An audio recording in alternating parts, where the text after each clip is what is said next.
Hello, this is Chris Cooper, and a big welcome to the Business Elevation Show on Voice America. Brilliant to be back with you again with another fantastic guest. I'm excited to introduce you to Dan O'Toole today. We're going to talk about smart solutions for modern challenges, but I'm particularly interested as well to first of all learn from his entrepreneurial journey, which has been quite immense. He's a serial entrepreneur. He's a visionary business leader. He's made today some really significant strides when it comes to operating in the technology and the logistics space. He's a pioneer. He has had secured patents for a really cutting edge smart mailbox system. And if you check out Arrive AI, you'll see precisely what I mean. The business is going to go public soon. And he's taken the business through those stages at the moment. He's worked in a number of different industries, from startups and enterprise sales and commercial real estate. And I think what I think is very fascinating about this new package delivery and security system is it's very, very innovative. You're going to hear more about that soon. So a big welcome today to my guest, to Dan O'Toole. Hey, Chris, thanks for having me. And thanks to all your listeners out there. I really appreciate it. And I don't know if I can live up to the hype of everything you just said, man. I might as well just drop the mic right now.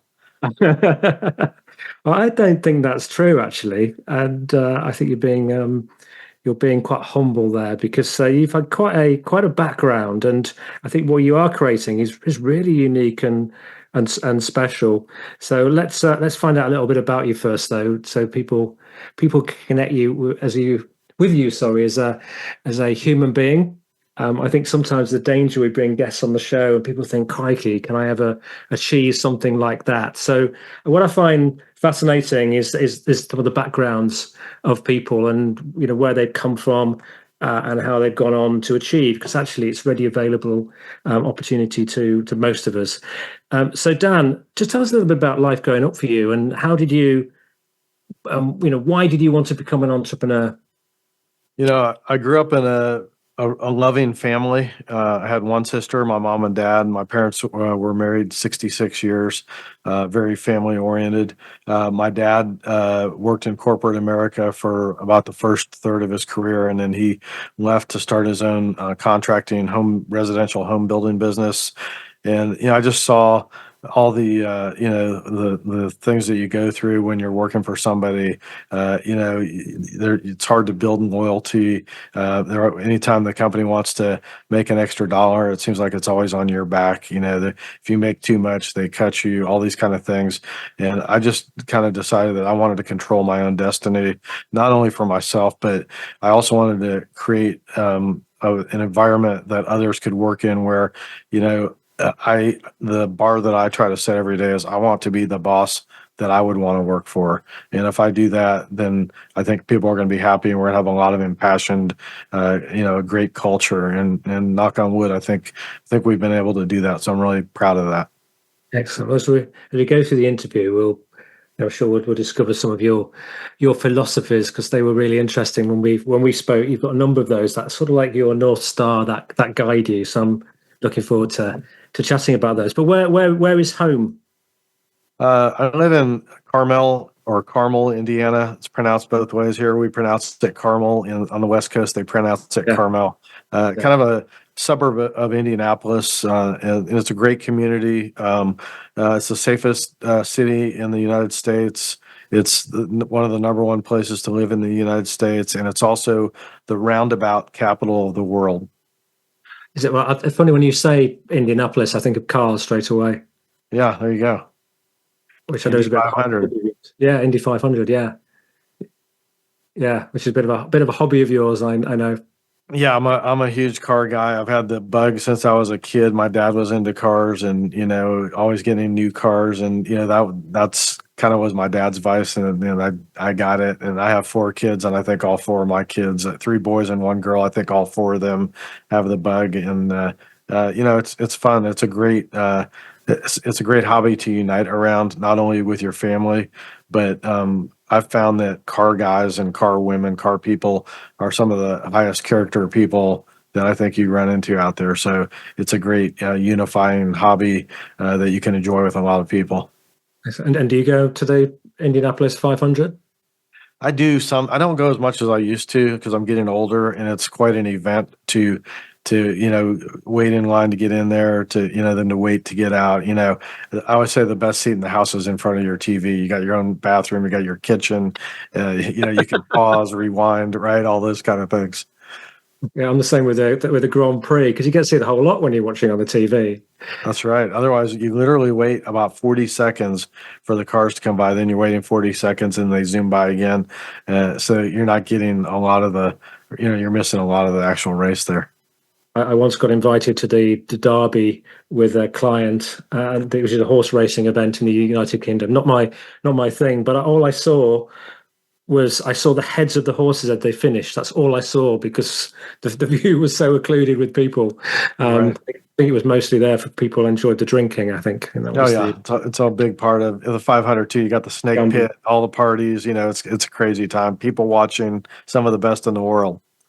So have you ever worked as an employee then when earlier in your career? Have you always had your own business? I worked as an employee. Yep, for sure. My first job when I was 15 years old, my dad had lost his job at that point, and I wanted to help out the family on my own accord. So I went to Burger Chef, which is now Hardee's, and I went in and I said, "Can I get a job?" And they said, "Are you 16?" And I said, "Yes." I was really 15, and they go, "Okay, go get this food handler's permit filled out." So I went to the city, and I realized that there was going to be exposed that I was 15 instead of 16. So I called Burger Chef and I said, "Hey, I just want you to know I'm really 15. I just really wanted the job." They go, "Well, when you get to be 16, call us back. We'll hire you." About a week goes by and they called me back and they go, "Hey, if you still want to work, come on, we'd like to hire you." So that was my first job. Fast forward when I got out of school, I got a job working for a distribution company in the environmental remediation space, and we were distributing environmental cleanup supplies for asbestos removal, lead paint, mold, all hazardous waste. And I was there 3 years.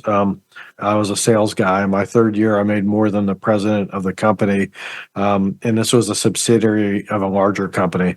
And when I achieved that, the president of the main company said, "No sales guy's ever going to make more than one of our presidents." So they give me a 66% pay cut.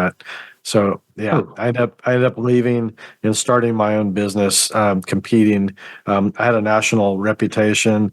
I had great customers. I did a lot of sales, and all the vendors and product lines wanted me to represent them. So I set up my own company doing the exact same thing. I had all the lines came with me, and I really I built something really great there. The company's still in business today.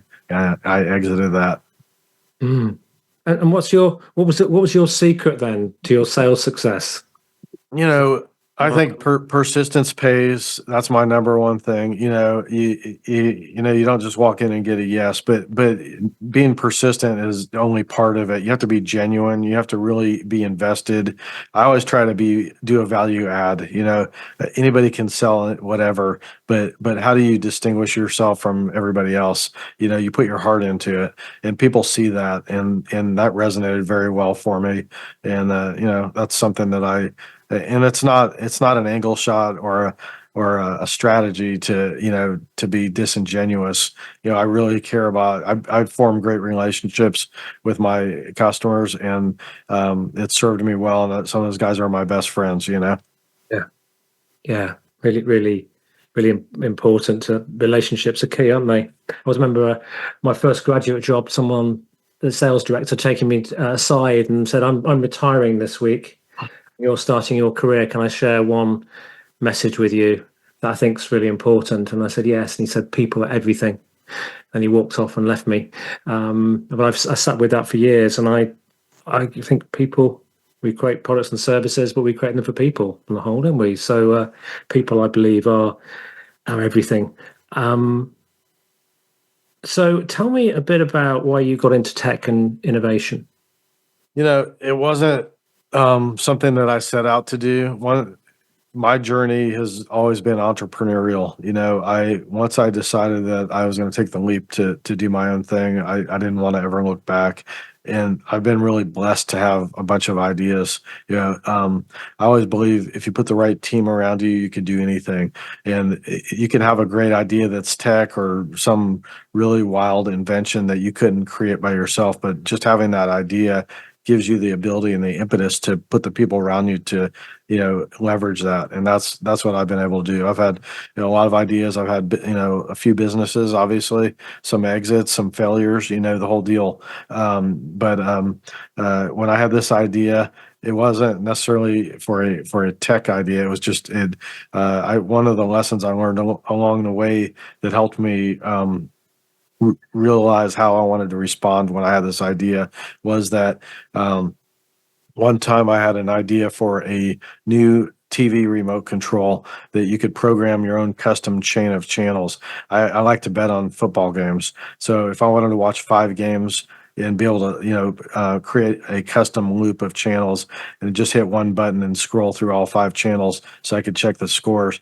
I had that idea and I went to patent that, and Sony had just beat me by a month on that idea. I was like, how the heck did Sony, I know they're in that business, but I thought that was kind of coincidental that they had the same idea about the same time I did. Then I had an idea for a medical device, and I went to patent that. And General Motors, of all things, had beaten me on this idea by 3 months. And I'm like, how does this keep happening? And what I realized is that when one person has an idea, it's kind of an unwritten rule that 10 people have that same idea at the same time. I kind of think it's God's way of making sure that idea is going to get executed on. So when I had the idea for what we're talking about here today, Arrive AI, which is the next generation mailbox for autonomous delivery, I knew I was in a race. I called my patent attorney on a Friday and I said, "Hey, John, I want to get this thing filed Monday. I don't want to do a patent search. I don't want to lose any time. I feel like I'm in a huge race here." And he said, "Okay." So over the weekend, I iterated on this idea. And Monday, I gave him the whole guts of it, and he got everything put together. We filed very quickly, and then lo and behold, 3 years later, the patent issued. And what it revealed was that I had beaten Amazon by 4 days. I beat the U.S. Postal Service by 2 weeks, and other companies literally by less than a month. So using those experiences, losing helped me win what I think is the biggest market opportunity in the world today, Arrive AI. Amazing. Amazing. I think when we spoke, I mentioned I'd read a book called The Power of Decision by Charles Barker, and in it he said that ideas are seeking a home, they're looking Yeah, for you as much as you're looking for them, and an idea can go to many people, but it's come to you because it thinks you can see it through, and I think that's just a really helpful way of framing ideas rather than procrastinating. And amazing you learned from your experience. It must have been a great day when that patent came through, though, and you know you what? just got It was them. it was really fun. It was very funny because I tell you what, over that 3 year journey of waiting, I would wake up one day and I'd be like, I can't believe I might have a chance at this biggest patent in the world. What are the odds of me? And then the next day I'd wake up and I'd say, there's no way I beat Amazon. There's no way I beat Google. You know what I mean? These Yeah. guys are big guys, tons of money, and all, they're thinking way ahead. And lo and behold, I won that race, and I still pinch myself. It's changed my life. So tell us about what Arrive AI is. Yeah, thanks, man. Arrive AI is, the mailbox hasn't been disrupted since 1858. As you look across the spectrum of your life, you have smart houses, smart cars, computers, all these things, but the mailbox is still, a dumb box sitting out there with a manual flag, right? So what if you could update and disrupt the mailbox to the point where it can take what we call asynchronous delivery. We're reducing the friction between people, drones, and robots. So a robot can come and drop an item off, and you can pick it up later. You can drop something in your arrive point, and a drone can come and pick it up and send it back for you. That kind of thing. We're disrupting the mailbox. We're consolidating all delivery to one secure point. To include robots, drones, unmanned driverless vehicles, conventional delivery, as well as the U.S. mail. We've got a very strong and comprehensive patent portfolio here in the United States, first position, 150 patent claims that we've either filed for or have been awarded. We've also extending in the process right now of extending all of our intellectual property in the U.S. to the 25 most industrialized nations throughout the world. And we're adding to that IP every day too. Just because there might be an idea that we may never get to, or something that's in a roadmap down the road.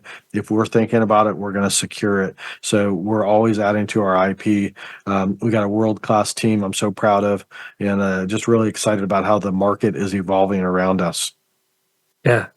So just so people are really clear, because when I first spoke to you, until I really looked at the product and you really did explain it to me, I found it quite hard to fully understand. But you're talking about the mailbox is like a mailbox, but one of the things that really surprised me about it was, you can put for example, a pizza delivery into it and it keeps it warm.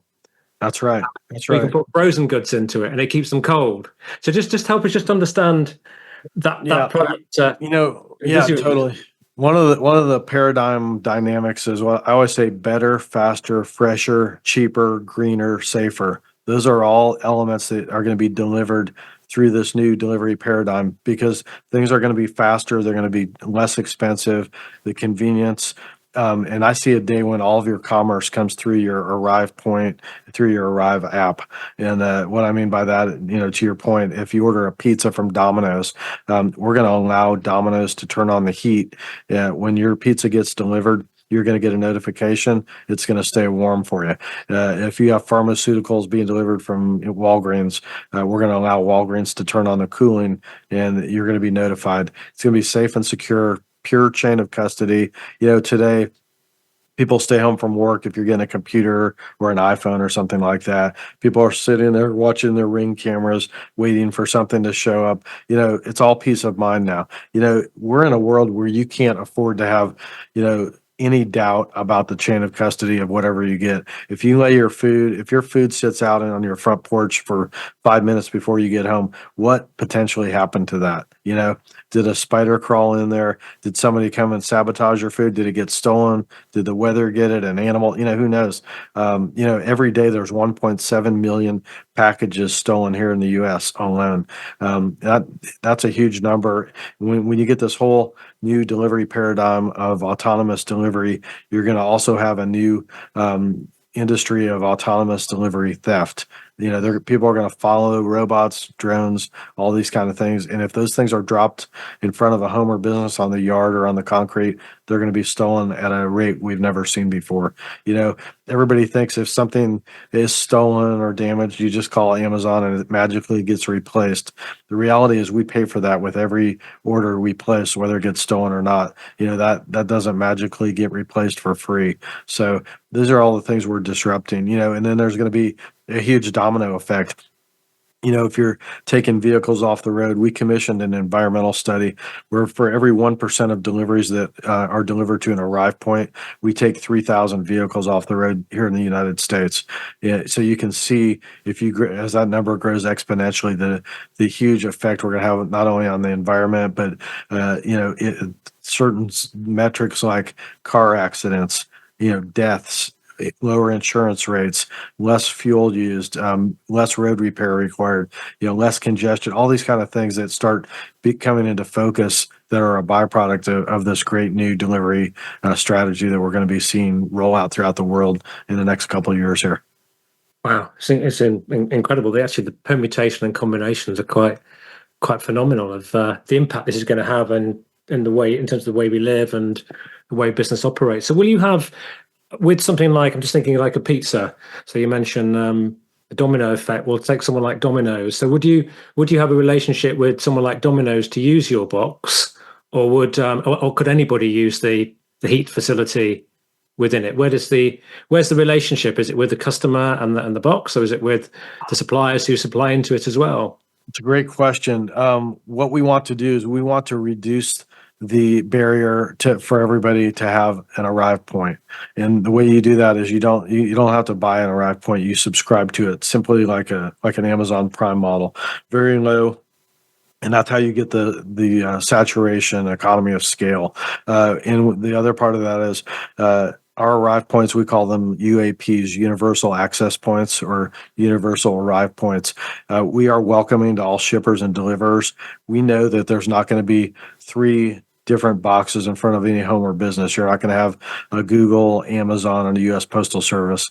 The real estate isn't there, and it's just not feasible.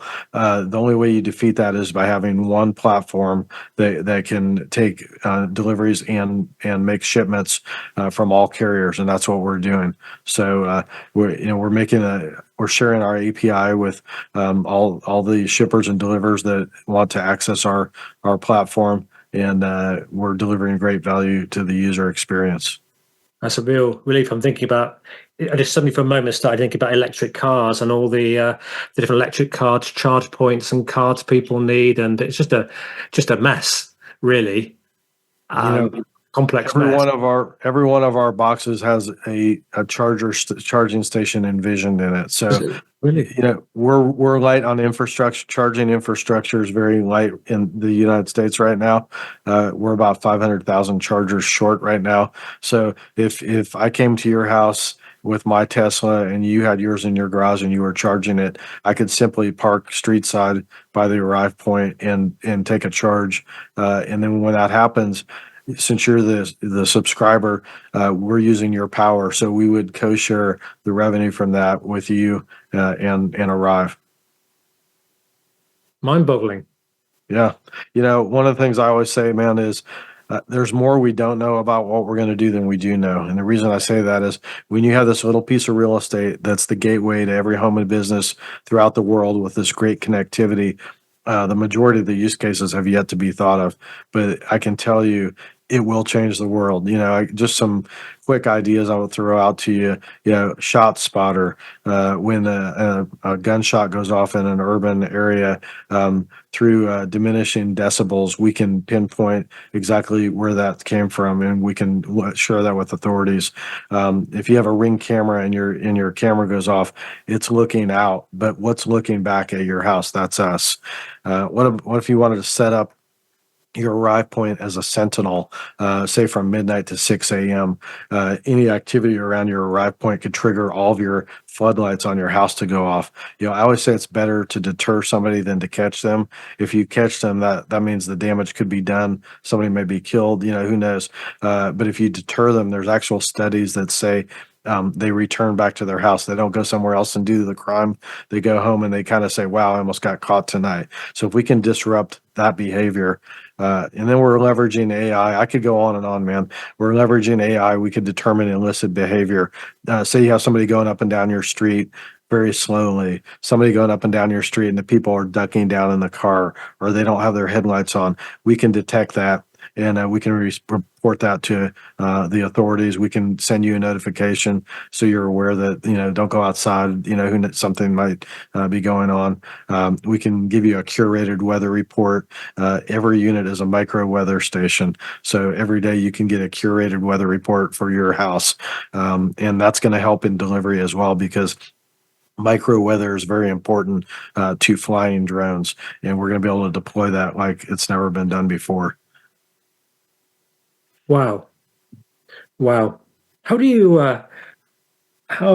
It seems to me that the creative process, there are so many opportunities with this. How do you sort of ground this into a phased introduction over a period of time? I can almost see like a kind of an Apple model where they're working on the next 4 generations. How do you manage to ground your creativity? That's exactly it. Apple knew what they were going to do multiple iterations ahead, just as we do. What I'm doing is I'm teasing your audience. I'm letting everybody know the kind of things that we're thinking about, the kind of patent protection that we have on all these kind of things. But we're following actually the Apple roadmap. We're in a business where you're judged by your failures, not your successes. To roll out 100 different features and benefits on your first iteration would be quite a challenge from a ability to have it running at a high success rate, right? So we want to come out, prove it. One of the things I say is we have to operate with the redundancy and reliability of a 747 with 300 people on it. It can't work most of the time. It has to work every time. And so, we've got remedial features on our first units, heated and cooled cargo area. We have an emergency light feature. And that means if you have an arrive point in front of your home and you have an emergency, you hit the 911 icon on your app. It says police, fire, ambulance. You select the service you need, ambulance.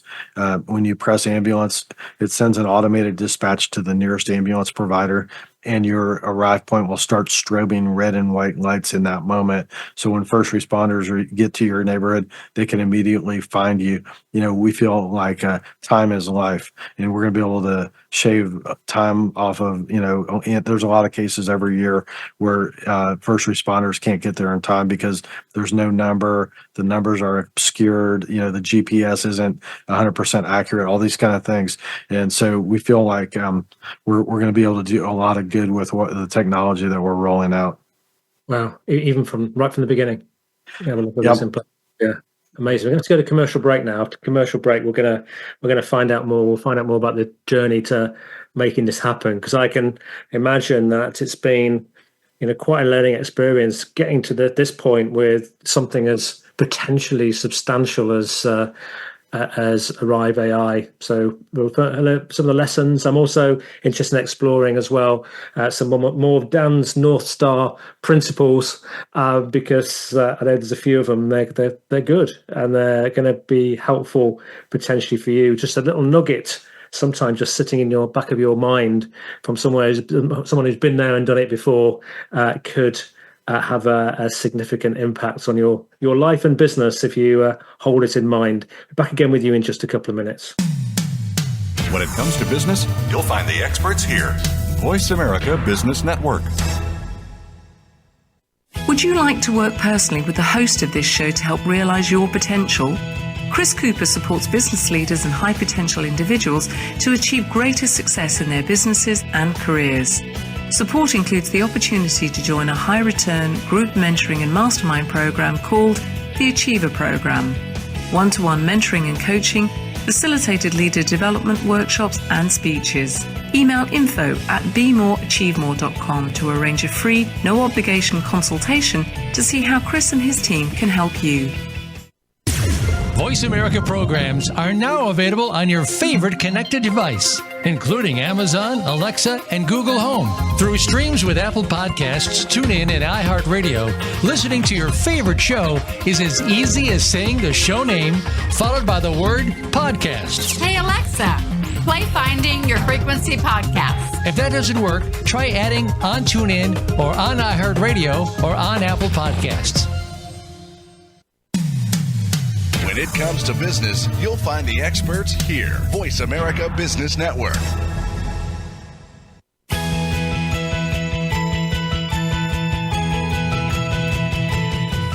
You are tuned into the Business Elevation Show with your host, Chris Cooper. If you have a question or comment about our show, please direct your emails to chris@chriscooper.co.uk. That's chris@chriscooper.co.uk. Now back to Chris Cooper. Hi, this is Chris Cooper. I'm with Dan O'Toole of Arrive AI. And before the break, Dan was sharing us a little, obviously, about his background, but then about this incredible mailbox system that has been smart mailbox system created by Arrive AI. And it feels, Dan, and you were saying during the break, this is one of the biggest potential opportunities on the planet right now. So you've, over a period of time, you've got to this kind of highly innovative idea. It's really well thought through. Have you had any challenges along that journey? Any sort of setbacks? Or has it all been plain sailing? Never any. No, I mean it wouldn't be real if you didn't have a setback here and there. And to that point, one of the things I'm really proud of is we have 5,000 investors to this point, and I kind of going back to, I said earlier, I want to be the boss that I would, that I would want to work for. I also want to run the company that I would want to invest in. And, along the way, of course, we've had, ebbs and flows, wins and losses, right? But my philosophy is we've got a great relationship with our investor community, highly engaged. I put my phone number out there, same number I've had for 35 years. It's not a burner phone or anything like that. I want to be, we're asking people to invest in us, and I think that it's disingenuous to be a great guy and be there when you need money, but to not be there any other time. So I want to be there before, during, and after. I want to have that relationship where somebody that put even $100 in the company is a co-owner. If they want to call and share something with me, I want to hear about it. But I also have a philosophy that you're going to hear everything first here, and the good, the bad, and the ugly. I would say the good will take care of itself, but I want to be first to report anything negative, any setback. The minute it's available to share, that's what we're gonna do. And I think over time, people see that you're sincere about that. Look, it's no fun to go out there with bad news. Nobody wants to do that. But I think that's the real integrity and the promise of a relationship when you're involved with a company. If they can't do that, it's probably not a company you want to deal with. And I'm so proud because we've had some stuff that we've reported, and I will say this: when I've had to report negative news, those are the most positive, supportive comment. I remember one time I threw something out there. And I got the most comments I've ever had, and every single one of them was positive. And it just validated that if you treat people with respect and be genuine about what's really going on, I would say transparency and communication those are our two core values. And if you can't do that, you shouldn't be in our company. If that's not us, you shouldn't be with us. But that's how we conduct ourselves. I'm really proud of that. Nobody has a vertical, straight up path where you don't ever run into something here or there, right? I mean, and that goes to one of my core tenets or principles that you were alluding to. I always say this: I would not trade one failure for not knowing. I want to leave it all out there. I want to try, whatever it is that's in front of me. And if it turns out to be a failure, I'm not going to look back at 80 years old, sitting in a cubicle, maxed out, saying, what would have ever happened if I did that one thing? I know what happened. And to me, that's priceless to know. I trade every failure for knowing, and that's how we do it here. Another thing I always say is, by the time you thought about it, I did it. It's one thing to have great ideas, revolutionary new projects and things like that. But if you overthink it, you lose your edge. You got to be willing to take that risk to get out there and get ahead. And luckily, that's why I'm here today. I had this idea, and I knew, there's always two people. There's the guy that did it, and there's the other guy that says, man, I had that same idea. I wonder what would have happened if I would have tried it, and I don't want that to be me. So here we are today, Chris. So it feels like that. You talked earlier, I think it was better, faster, greener, safer. Is that correct? Better, faster, cheaper, greener, safer. Cheaper, greener, safer. You got to say cheaper because it's going to be, I know it may be not the best word, maybe less expensive, but hey, it's cheaper. Yeah. So those are they your guiding principles as a business? Are they part of your... Yeah, I mean, in some form they are. Those are actual deliverables that you're going to see as a byproduct of using Arrive AI. Better, faster, fresher, cheaper, greener, safer. Those are all absolute things that are going to be delivered to you by using us. By the time you put your shoes and coat on and get in your car, an item could be delivered to you. It's not us delivering it, but we're going to have that mechanism set up where all this can happen. It's better because it's fresher, it's faster, it's cheaper because it's you don't have to go through all the stuff. It's greener because you were saving pollutants, taking vehicles off the road, and it's safer because you have a pure chain of custody on all of your items. You know where they were, how they got there. They were not left unprotected. All those things are purposeful things that we set out to do, and we're excited about that. Yeah. Yes. Yeah. And what are the with all of this change, less vehicles on the road, etc. It all sounds great. How's that going to impact things like employment? People ask that a lot. The jobs that we're disrupting are kind of the jobs that I don't want to say nobody wants, but they're the ones that are the hardest to fill. Yeah. Yep. Here's a true story in Fort Wayne, Indiana, which is a mid-market Indiana city. Today, UPS is delivering to 8,000 more specific locations than they did during COVID. 20% of all the people that were displaced through COVID will never return back to the office. They'll stay remote. So you've got this huge stress on the last mile logistics delivery. You've got what I call the Amazon economy. Brick and mortar is taking a backseat to online ordering. So all these things are flying around being delivered, and there's a huge stress on the market, for getting enough people to get out and deliver this. This is just simply going to take the stress off of that system. But what it's also going to do is create new manufacturing jobs, installation jobs, maintenance, sales, collections, management. There's a whole myriad. It's a brand new. It's something that's never been done before, and this is going to be nationwide, worldwide. 160 million addresses, the total addressable market just here in the States. Like I said, that number grows by 4,000 new addresses every single day. So it's an evergreen, ever-growing opportunity. And then, we're always iterating on our products. We have a huge need for great people here on our team to continue to develop on the product that we want to always be raising the bar on. But amazing. So how do you envisage structuring your organization in terms of you're leading a, it's not a huge team that you have at the moment, but you've got a lot of relationships. How do you once the company's floated and the opportunity to expand happens, how do you see that mapping out over time?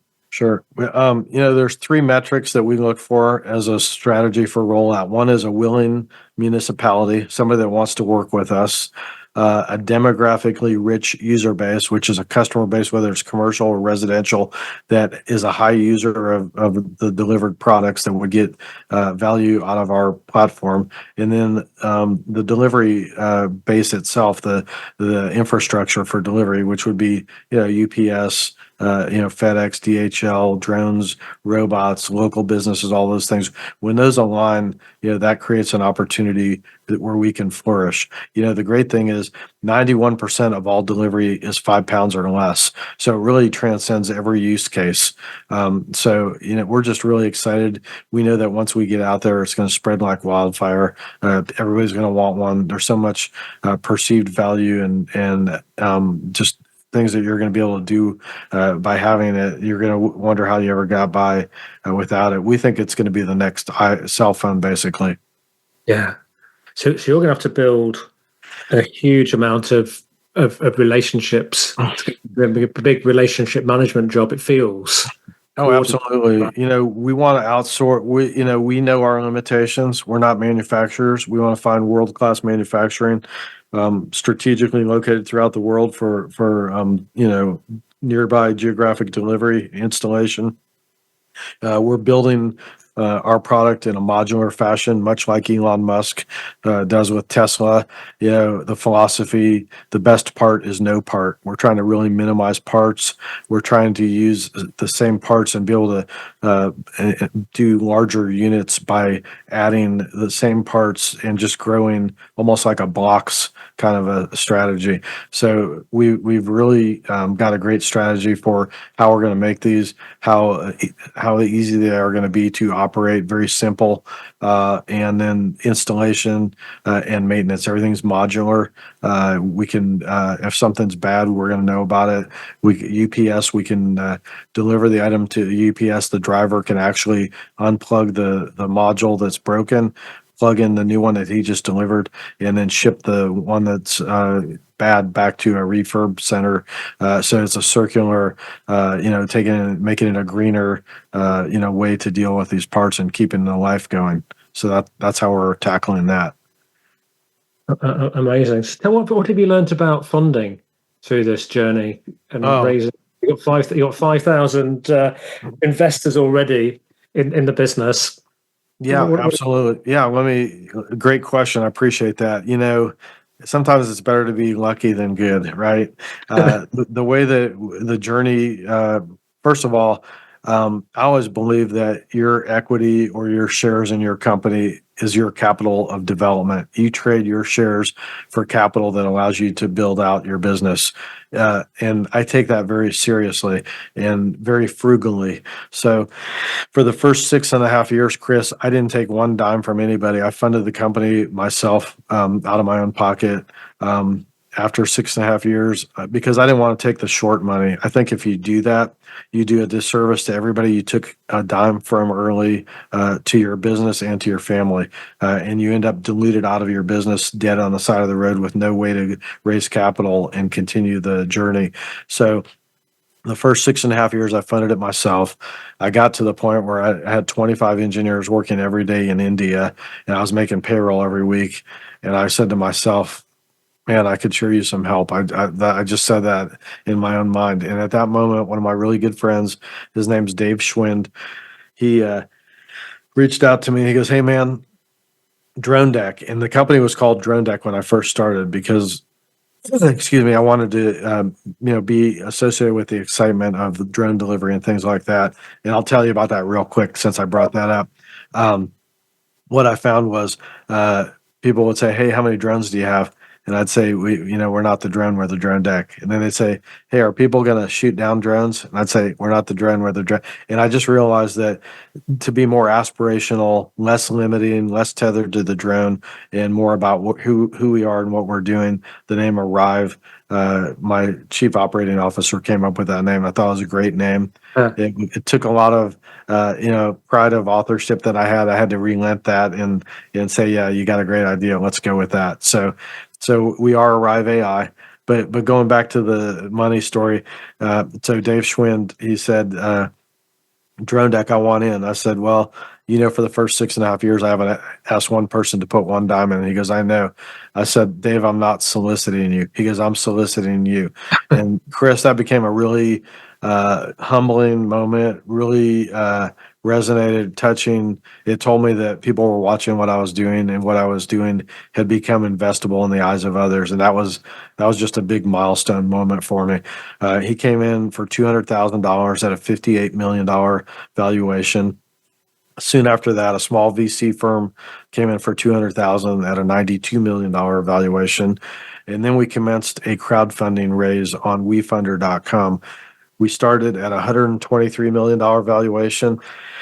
We hit several milestones through that process, more IP, first generation product. We concluded at a $223 million valuation. We raised $3.5 million on that round, and about 3,500 investors. The share split 2-for-1 at the conclusion of that raise. So everybody that had invested prior to that doubled their shares. So that was really cool, and that was something I wanted to do. I grew up investing myself, and I always loved when even though it doesn't change the value or anything, the idea of, hey, twice as many shares or whatever, it's pretty cool. So got a lot of good kudos for that. I was happy to do that. Went on to our next crowdfunding on startengine.com. Started there at 223 and concluded around 300 million. We raised about 1.35 million there. We've always had the aspiration of going public for a couple reasons. One is what we're doing is a heavy lift. We're building out infrastructure, and it's a real grind to raise money through crowdfunding or just nominal means. We really need access to the public market to do that. But the other thing is the promise of liquidity for anybody that invested $1 in our company. You could have a company that is worth 100,000 on paper when you invest, and it goes up to 10 billion on paper. But if you never get to liquidity, I would argue that that's worthless. I like this saying: if you love something, let it go. If it comes back, it's yours. If it doesn't, it never was. I want everybody that invested one dime in this company to have a chance to do whatever they want with those shares. I don't like having everybody captive while we're pre-public. So we're working very hard. We will be on the NASDAQ in fourth quarter of this year. Everybody's no lockup on anybody's shares that invested in the company. And they're going to have a chance to realize the gain. Today, our shares are trading at $3.04 each on pickmecrowdfunding.com, which is our third raise that we have going. And our valuation is $365 million. And we're looking to go public on the NASDAQ in Q4. We've got an investment banker. We've got our S1 with the SEC, which is the SEC filing. And we're progressing very well. We've got all our PCAOB audits, which are public company audits, in place. We're in a great position. Really proud of the team and how we turn documents around quickly and professionally, and we're ready to go. Wow, sounds amazing. And what any sort of tips on building that high quality team to Yeah, absolutely. Couple things. One is, if you think you're the guy that can do everything, it's probably not a good way to be. You have to be. I like to empower everybody. I'm not a micromanager, because I don't want to be micromanaged, and that goes back to being the boss that you want to work for. Empower people. I remember working, getting hired, and I told the boss the day I got hired, and I had a track record, and they hired me, and they knew what they were getting. But I said, if I'm doing the job, it will be in the numbers. If I'm not doing the job, it will be in the numbers. I don't want to be creating call reports and all this kind of stuff that half the time I see people faking those things. I'd rather have you out there really doing the job. And that has worked very well. Everybody is impassioned. It's a frictionless team culture. I feel like everybody wants to do more than the next guy in a good way. And, if you have that dynamic, you're winning. It's very democratic. I go in a room, we have meetings. I ask everyone's opinion. The majority of the time, it's not my opinion that prevails. Everybody that invested one dime in this company is a co-owner. We have 5,000 shareholders. If we have a new design or something, we put it out to our investor community, and they vote, and that's what we go with. So, one of the things we're going to be voting on soon here is our ticker symbol. We get ready to go public on the NASDAQ. We've got 4 symbols that are being reserved right now. As soon as we get clarity that those are locked up, we're going to put those out to vote, and the one that wins is the one we're going to go with. And that's kind of fun. And people feel, it's funny because I go back to the story where I give everybody my cell phone and all that. And I talk to people every day throughout the world, and I've never had a situation. I've heard this so many times. It's just, it really touches me. People say, you know what? I don't care if this thing falls flat on its face and I lose every dime I put into it. I'm just so happy that I had a chance to be a part of it. And I'll tell you, I've never heard, and this happens all the time, and it's so touching and humbling, man. It makes me almost want to cry, because whoever is going to, really just say that, right? Even if they're thinking it, for people to confess that, that's special. And I call us a We the People story.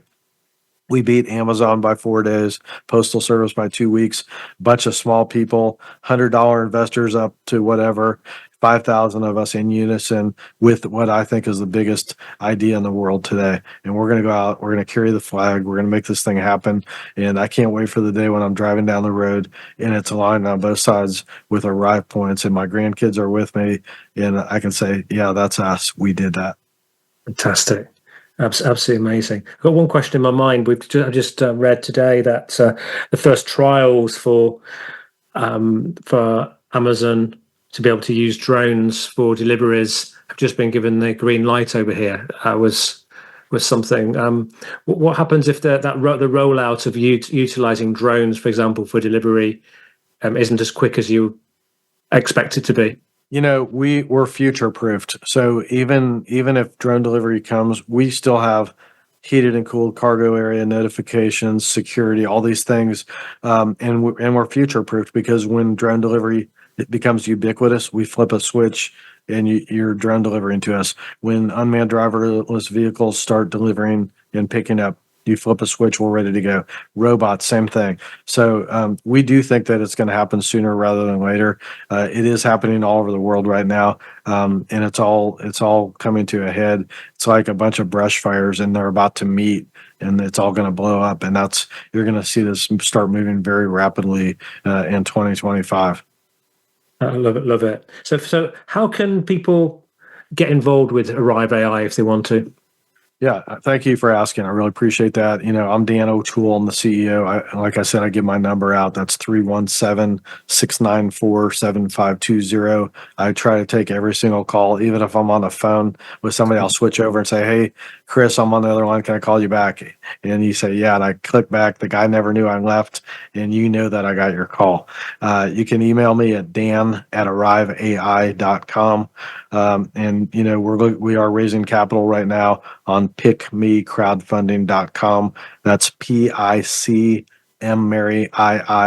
crowdfunding.com. If you go there, it says browse startups, and you'll see Arrive AI. We're the first one on there.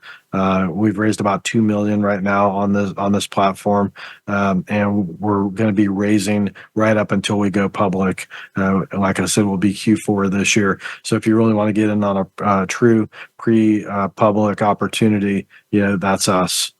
And how does that get realized then into shares when the company floats? The great thing, Chris, is all of our shares are the same. They're all common shares with voting rights. They're all the same shares that I have, and everybody's shares will be pro rata. There's no further dilution or anything like that. It's going to be, we're going to come public at a dollar amount that is going to be mandated by the NASDAQ, and we'll just do a calculation, probably a consolidation. Right now we're at 304 a share, and the shares are going to need to be trading between $5 and $8 probably, and then the market will go from there. We're hoping, like everybody, we're hoping that there's going to be a big uptick, and we'll see a nice jump, as we're hoping. Of course, that remains to be seen, right? Yeah, and I've just got about a minute left, but you changed the name to Arrive AI recently. Why did you add AI?